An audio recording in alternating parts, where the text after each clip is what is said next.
গভীর রাত, গ্রামের সব আলো নিভে গেছে। চারদিকে শুধু ঝিঝি পোকার ডাক আর হালকা বাতাসের শব্দ। গ্রামের শেষ প্রান্তে একটি পুরনো ভাঙা বটগাছের নিচে দাঁড়িয়ে আছে রফিক। সে একটু ভয় পাচ্ছে, কিন্তু সাহস করে সামনে এগোচ্ছে।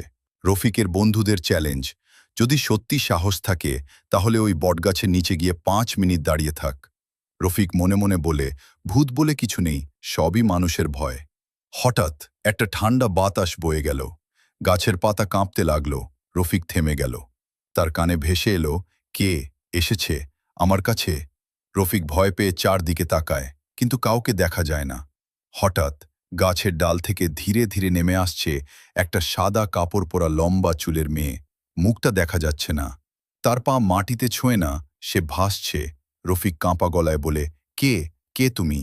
মেয়েটা ধীরে মাথা তোলে, তার চোখ দুটো একদম সাদা, আর মুখে এক ভয়ঙ্কর হাসি। সে বলে, আমি এই গাছের পেতনি, অনেক বছর ধরে অপেক্ষা করছি তোমার মতো কারো জন্য। রফিক দৌড় দিতে চায়, কিন্তু তার পা যেন জমে গেছে, সে নড়তেই পারছে না।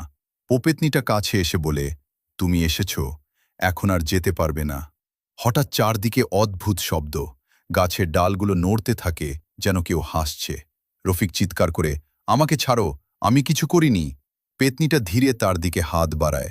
ঠিক তখনই দূর থেকে আজানের শব্দ ভেসে আসে। হঠাৎ পেতনিটা চিৎকার করে ওঠে, না! এক মুহূর্তে সব অন্ধকার হয়ে যায়। রফিক মাটিতে পড়ে যায়। সকালে গ্রামের লোকেরা এসে দেখে রফিক অজ্ঞান হয়ে পড়ে আছে বটগাছের নিচে।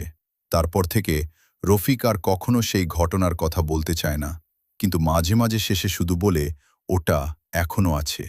আর সেই বটগাছের নিচে আজও রাতে কেউ যায় না।